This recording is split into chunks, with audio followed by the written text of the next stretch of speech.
নমস্কার বন্ধুরা, আমি সঞ্চিতা সেশনস রেসিপিস ইউটিউব চ্যানেলে আপনাকে স্বাগত। আজকে একদম রেস্টুরেন্ট স্টাইল চানা পনির মশলা আপনার সাথে শেয়ার করব। খুব ইজি তৈরি করা, চলুন দেখে নিচ্ছি। আমরা এখানে কড়াইটা ভালো করে তাতে দিয়ে দিলাম তেল। আপনি যে কোনো কুকিং অয়েল কিন্তু নিতে পারেন। আমি এখানে সাদা তেল দিলাম। হ্যাঁ, এরকমভাবে দিয়ে নিয়ে তারপরে আমরা এখানে হোমমেড পনির দিচ্ছি। আপনি যে কোনো পনির দিতে পারেন।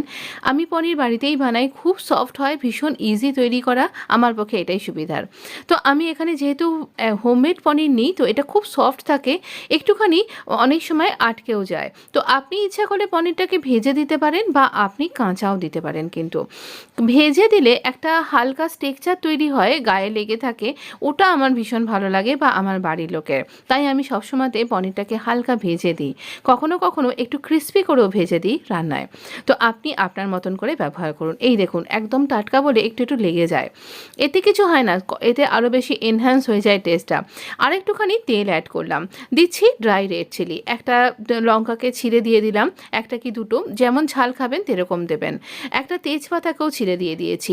এবারে কিছু অন্য মশলা, একটা দারচিনির টুকরো, একটু জিরে দিয়ে দিচ্ছি, দারচিনির একটা বড় দেখে টুকরো দিয়ে দেবেন। এখানে আমরা ব্যবহার করব কার্ডেমম, ব্ল্যাক কার্ডেমম ব্যবহার করব, এতে ভীষণ ভালো টেস্ট আসে। কিন্তু সেটাকে একটু ফাটিয়ে দেবেন যাতে এর টেস্টটা ভালোভাবে বেরিয়ে আসে। আপনি ইচ্ছা করে শুধুমাত্র দানাগুলোও কিন্তু ব্যবহার করতে পারেন, তাহলে ছিলকাটা লাগবে না মুখে। তো এই মশলাগুলো থেকে ভালো গন্ধ বেরোলে একটা পেস্ট অ্যাড করছি। এখানে আদা, একটু টমেটো, লিখতে ভুলে গেছি, টমেটো, জিঞ্জার, অনিয়ন, যেরকম পরিমাণ আপনি গ্রেভি চাইছেন, এখানে বড় সাইজের একটা অনিয়ন নিয়েছি, যেমন ঝাল খাবেন সেরকম লঙ্কা একসাথে পেস্ট করে নিয়েছি। আর এখানে দিয়ে দিচ্ছি নুন আর হলুদ। তো নুন হলুদ দিয়ে এরকমভাবে সব কিছুকে ভালো করে একটু আমরা কষিয়ে নেব। এবার একটা মশলা, এই মশলাটা আমি ড্রাই গুঁড়ো করে নিয়েছি, একটা ধনে, জিরে, লঙ্কা, মানে রাই রেড চিলি, একটুখানি দারচিনি আর একটুখানি আমি ছোটো এলাচ, আরেকদিন শেয়ার করব। এই মশলাটা আমি ইনস্ট্যান্ট বানিয়ে রাখি, খুব রান্নাটা তৈরি করতে সহজ হয়, যে কোনো রান্নায়, এমনকি চাউমিনেও না ভীষণ ভালো একটা ফ্লেভার অ্যাড হয়ে যায়। তো বাচ্চাদের টিফিন করতে যখন সুবিধা হয়, একটুখানি চিনি দিলাম।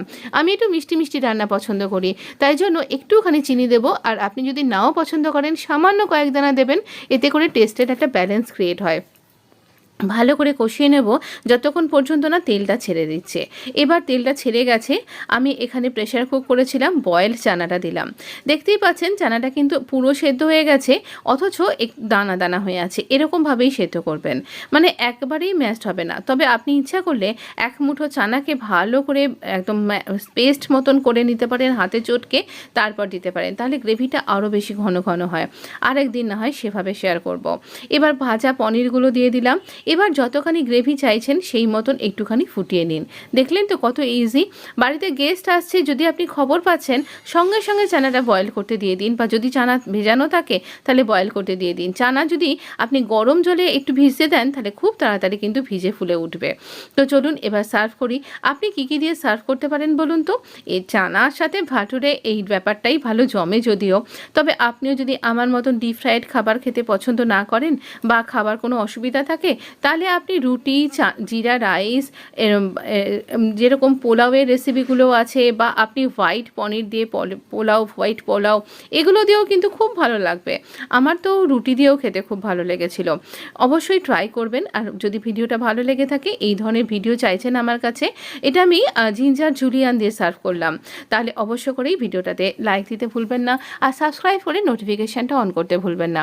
ভালো থাকবেন, সুস্থ থাকবেন, অবশ্যই চ্যানেলটা সাবস্ক্রাইব করে শেয়ার করতেও কিন্তু ভুলবেন না। ধন্যবাদ বন্ধু।